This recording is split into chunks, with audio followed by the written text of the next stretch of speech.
Sabe, às vezes, as crônicas mais incríveis sobre como nações nasceram estão bem ali, escondidas em textos que a gente nem dá muita atenção. E hoje vamos explorar uma dessas histórias. A narrativa surpreendente de como Esaú, o irmão mais velho de Israel, construiu seu próprio reino. E detalhe, primeiro. E olha só, tudo começa aqui, com essa frase. Ela é a peça-chave que conecta um homem, o Esaú, a uma terra, a montanha de Seir, e a uma nação inteira, Edom. É o nosso ponto de partida.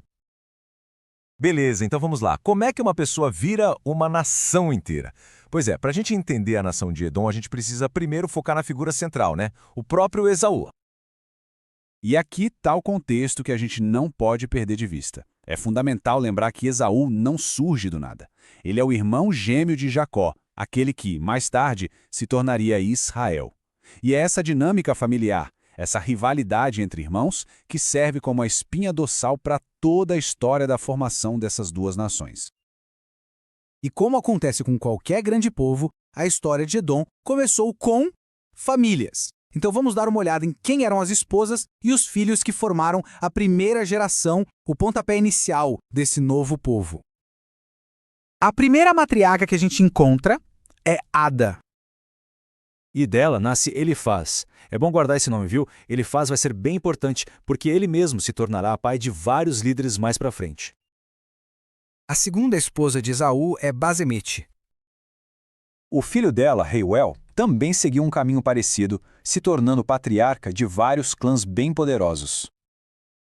E para fechar essa primeira geração de matriarcas, temos Olíbama. E dessa união vem mais 3 filhos, Jeús, Jalão e Corá. Aqui a gente já começa a ver a família de Esaú crescendo, se multiplicando, preparando o terreno para se tornar algo muito maior. Ok, a história não para por aí. Agora a gente vai ver o próximo passo na evolução de Edom. Como é que uma família enorme, cheia de filhos e netos, começa a se organizar de uma forma mais estruturada, como uma sociedade tribal? E aqui tem um termo que é crucial a gente entender. Aluf. A tradução pode ser duque ou chefe, mas o ponto principal é, ainda não estamos falando de reis, com coroa e tudo. Estamos falando de líderes de clãs, os chefes de grandes e poderosos grupos familiares. E essa organização toda fica bem clara aqui.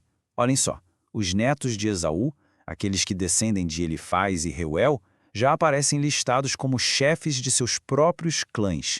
Isso aqui já não é mais só uma família grande. O que a gente tem é uma confederação de tribos, com uma estrutura já definida. Isso nos leva a uma pergunta fundamental, que é o próximo grande pulo na história de Edom. O que faz com que vários clãs espalhados se unam e formem um reino? Como é que essa confederação de tribos se torna algo mais centralizado? A resposta, como era de se esperar, é quando surge um governante único, uma figura de poder central. É exatamente aqui que Edom dá o grande salto. Deixa de ser só uma coleção de tribos e se transforma num reino de verdade. Agora, o que é mais fascinante aqui é a sucessão. O texto não fala de um rei só, ele lista 8 reis, um depois do outro. Isso é um sinal muito forte de que existia uma monarquia estável, sequencial. Não eram líderes tribais escolhidos de vez em quando, era um sistema político já consolidado. E agora, a gente chega no ponto alto, a informação mais impactante que essa genealogia toda revela. É tipo assim, o clímax de toda essa narrativa. Então, vamos colocar as coisas em perspectiva. De um lado, temos Edom, a nação de Esaú, que já era uma monarquia centralizada, com um rei. Do outro lado, a nação do irmão dele, Jacó, ou seja, Israel, que nessa altura do campeonato ainda era uma confederação de tribos, liderada por juízes e patriarcas. A diferença é gritante, não tem outra palavra.